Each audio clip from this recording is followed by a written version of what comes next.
Hi submarine friends. Well, I've got my ballast bag filled with water. It's actually a little bit over full because my floorboards have to squeeze it down. So if the floorboards were in already and you fill it, it would just stop filling when it hits the floorboards. So, what I'm doing now is I'm mounting the water pump. So what I've got, I just set the compressor in here. So I just have this piece of plywood that sits right here, and the compressor sits on top of it, right there. And then the water pump mounts to this wall here. Now, one thing I should point out about the compressor while I'm right here looking at it is this is the discharge hose, and this hose right here is the line that carries the air to the manifold, and then from the manifold you can back pressure the holding tanks. But anyways, what's nice about this setup with this quick coupler is, so air leaves the compressor, quick coupler, 6,000 psi one-way check valve, stainless steel, beautiful. So water can never come back to the compressor ever again. So now this is what's really nice. I have like I don't know how long that is, but I bet it's at least 20 or 30 feet. It's probably 20 feet. It's the air hose that came with the compressor, and it plugs in just like so to the compressor. So now if I want to put some air in my inflatable boat that I tow around, I can just use this, because I bought one of those. I bought a little adapter to inflate my inflatable boat, so you can inflate it off a tire chuck on a compressor. And this is a self-locking tire chuck. Isn't that fantastic? Also, I suppose if I needed air in a tire while I'm transporting this down the highway, I could just roll this out and pump up a tire. Not that that's a consideration. I'm just thinking of great reasons to have this. So all I have to do now is find a nice storage spot for this. But you see, it could just tuck in under the floor somewhere like that. Lift up the little wood cover, boom, there it is. Perfect. So, water pump. So right now I have the garden hose hooked up to this still. So I'm going to take that off. I have to be careful because the water level's pretty high in that bladder, and I don't want all that water coming in here. So let's just set that over there for now, out of the way. Maybe I should take this tie wire here and tie that up so that I don't have just so I don't have a spill. Okay, so just run this wire up here without poking myself in the eye. Yep, see, leaking water. Okay, so that'll just hold it right there out of the way. So I also am putting a battery right here. It's a garden tractor size battery. It's what was in the little excavator that I stole the engine from. And it would start that engine in the middle of the winter, so I know that that battery is more than capable. I'm just going to tie this here because I think it's going to interfere with the pump. So let's just take the pump down. I guess what I could do is I can connect. Ooh, I gotta get this wiring sorted out here. Okay, so this wire, I got a bit of a, that's wrong. Okay, so there's the bilge pump. It has to go under. It goes underneath. Got a bit of an entanglement here, bear with me. Okay, so now, oh boy,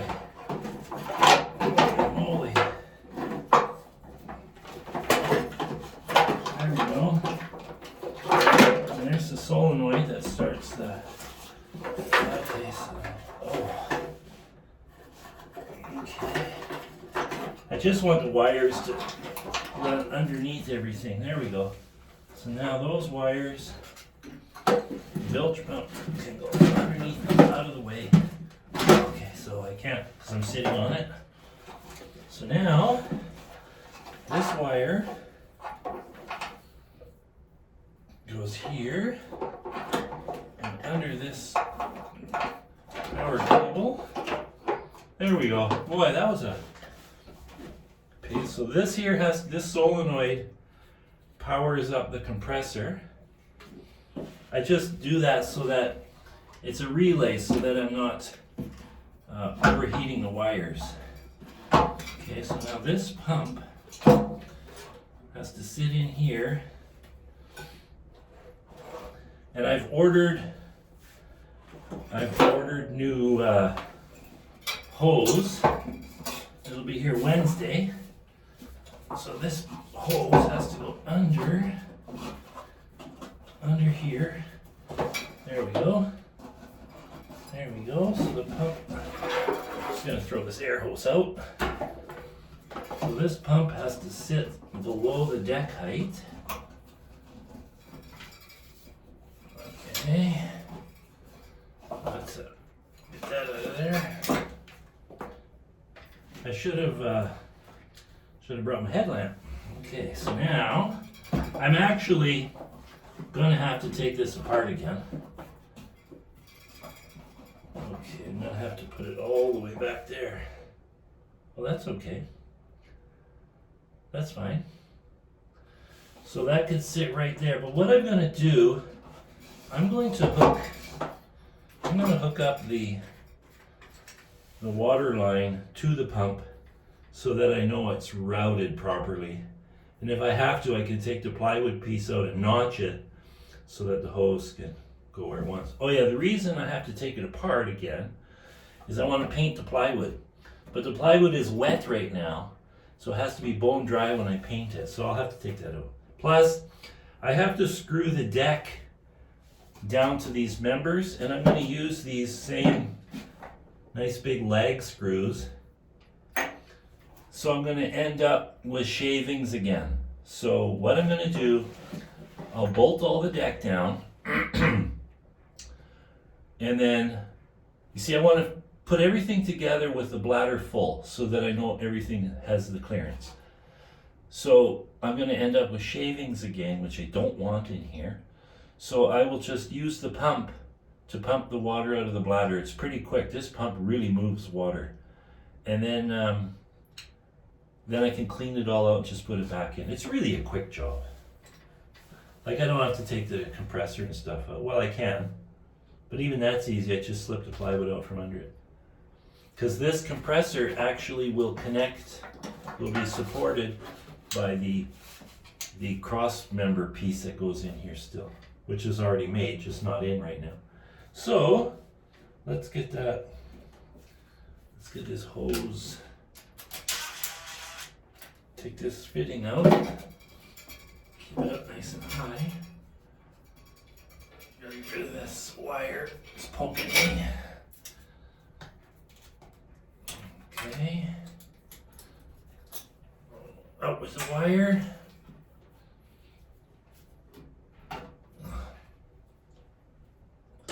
Out with the fitting.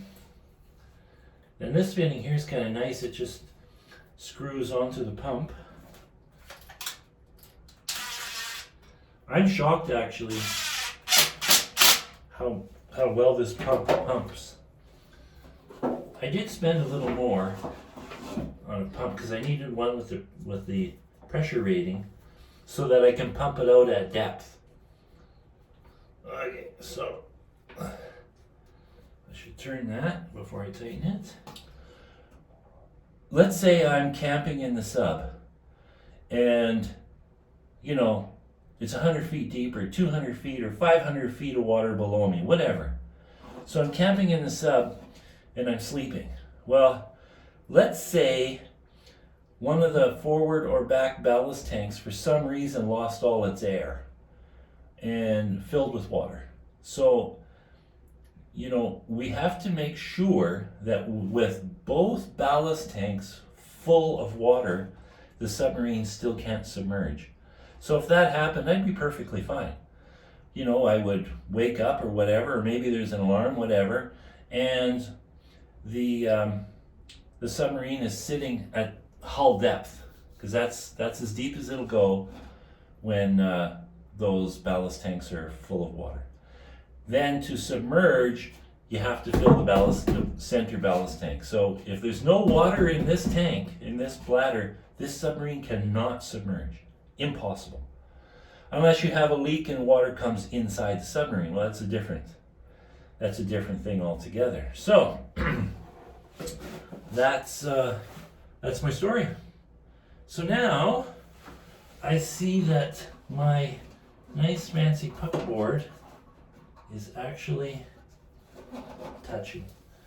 But that's a-okay. So that hose there is okay. Should move it back a bit. I should cut this. I'm gonna go get a tool to cut off that puckboard because it's just in the way right there.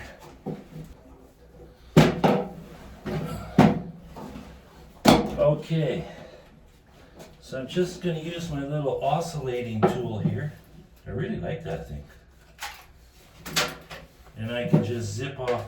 It's just a little corner of the puckboard that is interfering. So, whoa.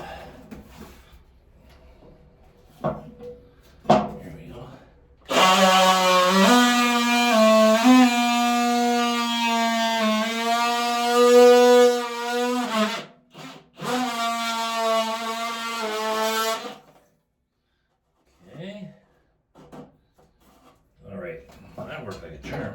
So now, I have to be careful because I think the water will run right through.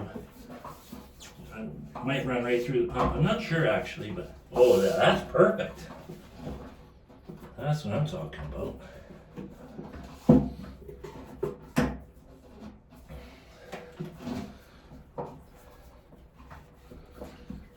I'd like to have this. It'd be nice if this mounted the opposite way, but I might have to put a 90-degree fitting. I don't know if you can see this right here. I think I might need a 90 here because that hose is pinched a little. And if I move this forward to get rid of the pinch, that works. But then I'm really getting in close to this. Well, I guess that's okay. I mean, there's still an inch and a half of room there. Let me just get rid of some more of this puckboard.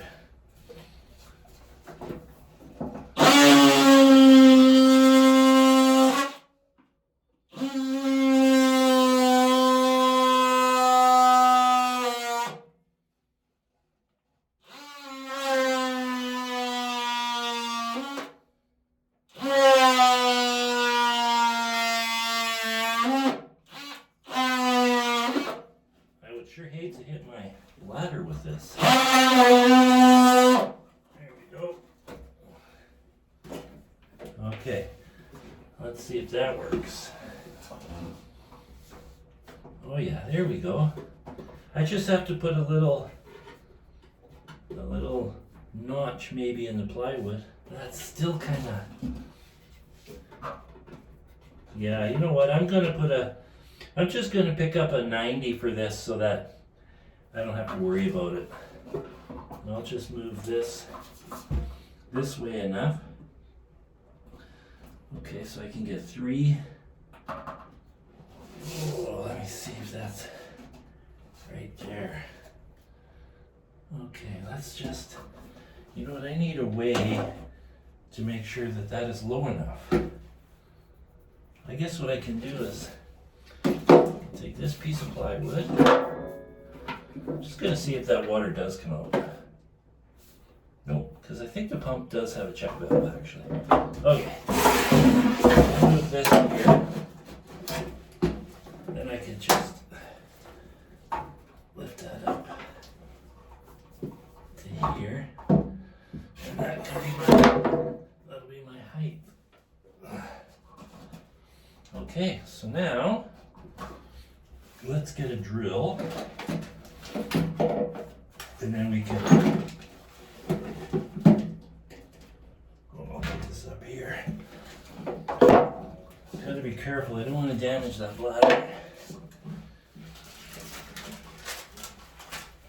It is a little confined in here, but a lot better than the little subs. Okay, just gonna grab a, oh, I should just pile it with this. Okay, so I had about 70 people say where they're from, and there's people watching this all over the world. It's pretty cool. So I think the furthest is New Zealand, and one that's super interesting to me is there's a fellow on the most eastern part of Canada on an island. That is very cool. So he's the easternmost resident in Canada. That's cool. Okay, so let me elevate that a little. I'm going to put it right there. This hose can, well, that can actually do a loop. That's okay. I have to be careful that hoses always slope so that it's self-draining. And these are easy to get off because they just have this wing nut type thing. This even has a strainer on it right here. Okay, so that's another thing I have to figure out. I have to figure out a way to have a streamlined strainer. I suppose what I could do is split a pipe, taper the end, weld it to the hull, like the half pipe, and drill a whole bunch of like 1/8 holes in it or 3/16 holes. Because that's kind of how the inside strainer works. So anything that gets past that strainer, this strainer would catch. But the outside strainer needs to catch big stuff that can actually plug the pipe. And it's easy enough to reach that and just give it a wipe to clean anything off. That's what I'll do. I'll split a pipe, because that's pretty streamlined. So I take like a 2-inch pipe, split it, so it's only going to be 1 inch high. That'll be fine. And then make it like this long and then tapered ends. That'll work. Okay, so let's see here, right there. It's weird not having my light on my head. So I'm going to drill that.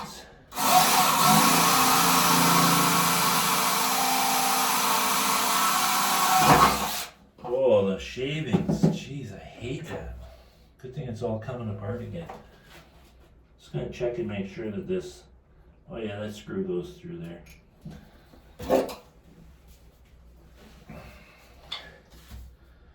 Okay, so I'm going to put my battery in here. Oh, come on. Okay. I just want to pre-install this screw. Oop, that's the wrong one. Okay.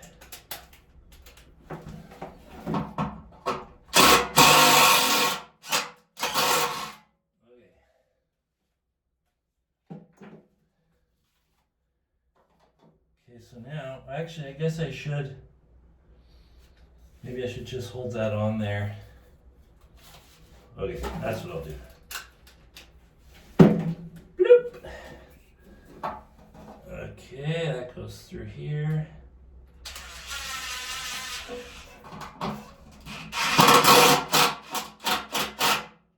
Oh, that works really good. Wow. Well, that's better than what I had originally. Okay, I'll just drill a hole here.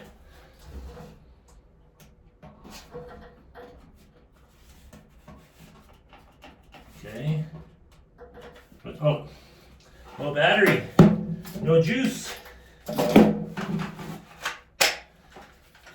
Okay.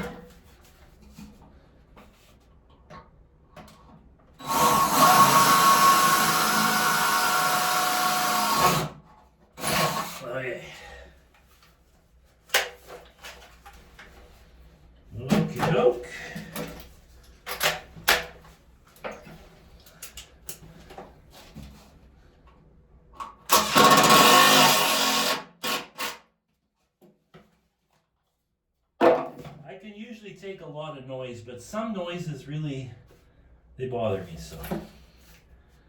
Okay, so now,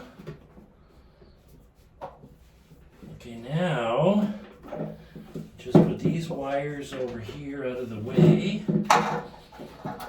Now let's grab the battery. I have it sitting outside here.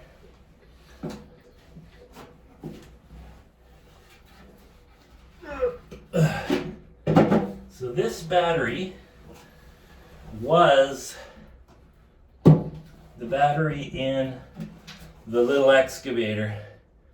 It's a small battery, like a garden tractor size battery, so I'm not sure if I want to use that.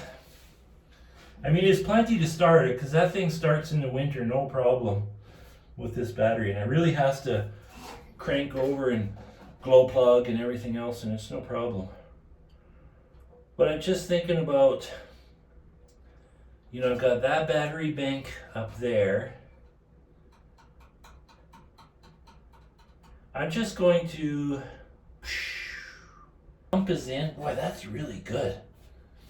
So I'm actually meeting a client today, so I'm going to be in town, so I'm going to pick up some fittings, so I'll put on my list to get some kind of a 90 to come off of here.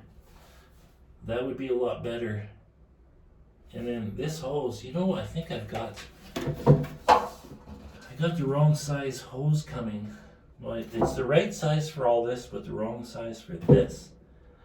So what I should do is, this is only 1/2-inch air hose. Let's see what it is. Yeah, it's 1/2 inch, and I ordered a roll of 5/8 a couple days ago for plumbing all of this. But this discharge hose has to go to here. So what I'll do is I will adapt it. I'll pick up something at the hardware today to go from 1/2 inch to 5/8 hose. Bugger. Or I just pick up a piece of 1/2-inch hose that's long enough to go to there. That's not a big deal. Yeah, maybe that's what I'll do. I'll just get some longer 1/2-inch hose. It only has to go from here, across, and up to here. So it comes up the wall here, and then, so I'll 90 it in. So I'll come up tight and then 90 it in so that it's nice and tight, clean against the wall. Yeah. Okay, so that's what I'll do. And I'll put the bigger battery in. I won't be cheap. Don't call me cheap. Okay, so now we need to put this cross member in. I'm going to take this battery out. I'm going to grab the other battery. One moment. Okay. So this battery can go here. And like I said, it shares. Oh, I have to confess, I have a leak. My somewhere in my ballast bag, or so when I hooked this up, my cool radiator hose that fits was not clamped tight. Now it is, but it leaked. So water went in there, but I think the water also went back to this section, and I think it might slowly be going back that way. So I have to remove all the water and figure out where it's coming from. It might be, oh, it doesn't feel that wet. I thought it might be, yeah, that's all dry. Oh, well, I'll find it. So this here can sit right there. This, can you guys see that? Yeah, so that battery can sit right there. The air compressor sits right there. And then this sits here. Now, I don't know if those wires go over. I think they go under. Under is better. And this is negative. I want to make sure that the negative is the closest one to metal. Even though it's going to be secured, I want to make sure that if there was ever a big problem, that the negative would be safe. Okay, there we go.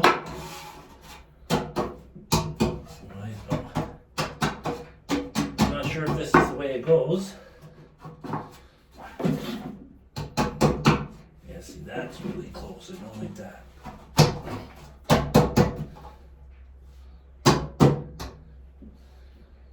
Oh, bugger. Okay, so this is upside. Oh no, wait. Yeah, it's upside down. Okay? Or backwards, rather. It goes this way.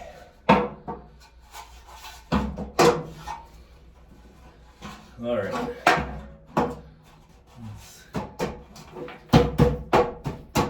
There we go. That's where it goes.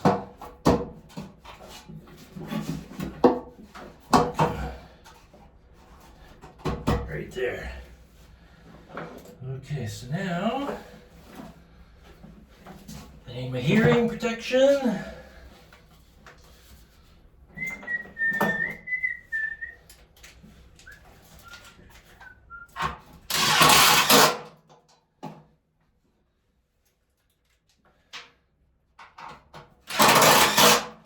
Okay. This side.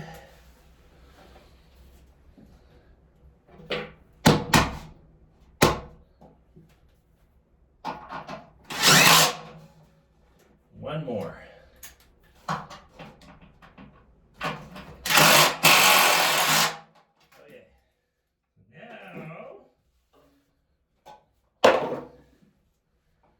Now this, I'm going to make some sort of a bracket that just holds the handle right here to this. And I can probably just pick up a couple of pipe clamps. That's what I'll do. And this battery, the battery needs to be secured. Well, that hose is in the way right now. So that battery sits there.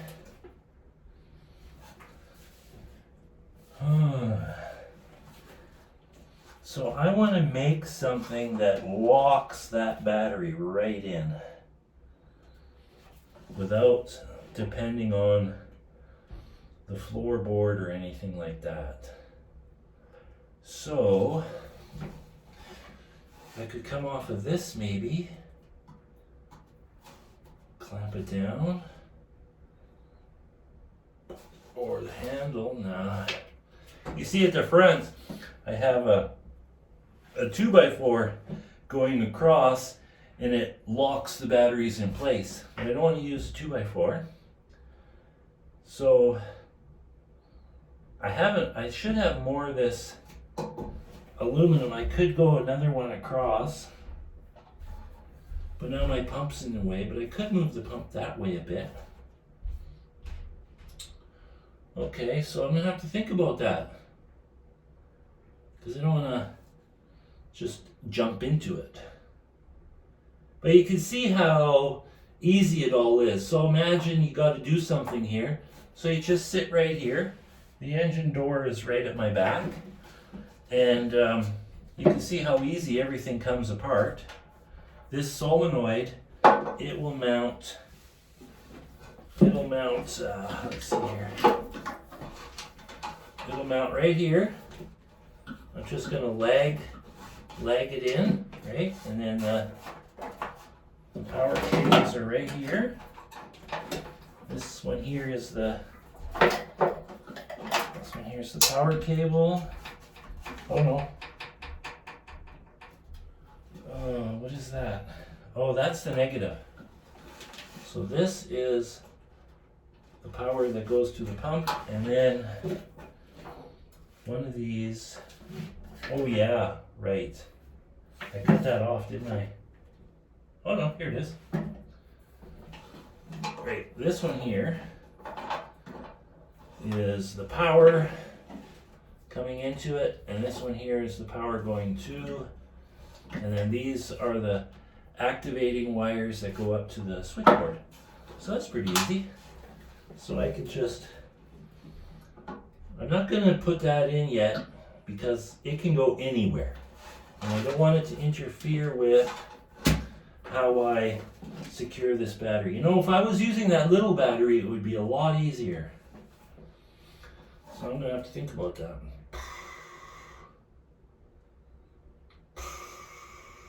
I mean, what a smart guy would do is he would carry a charged battery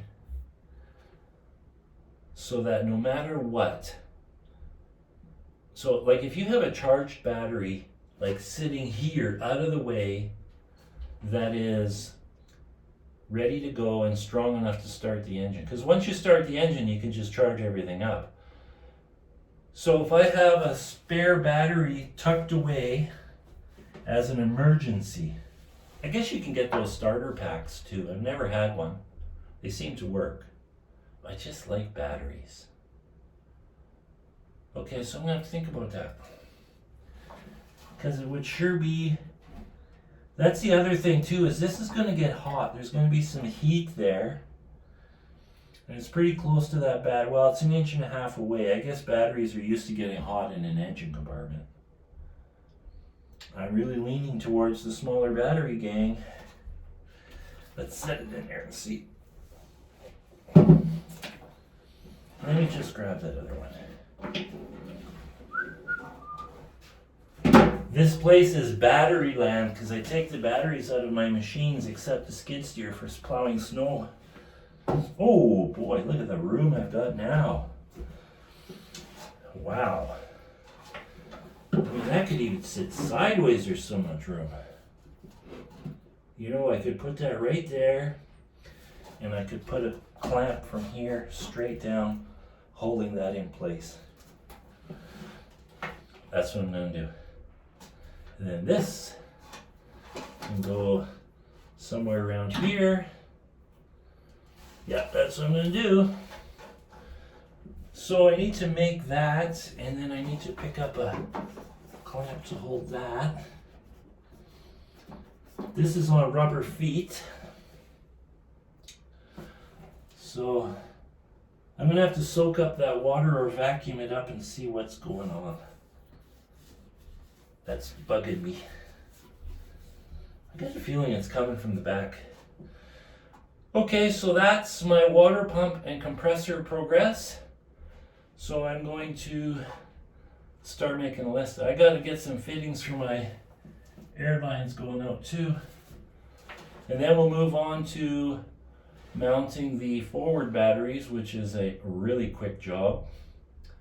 So there's not much to do in here, and this thing's ready to dive. I got to figure out still what I'm putting on the floor. I may just put like a runner carpet on it for the moment until I figure that all out. This here is my power cable that's got to come over to here. Yeah. So, yeah. Okay, gang. That's going to be it. Ciao.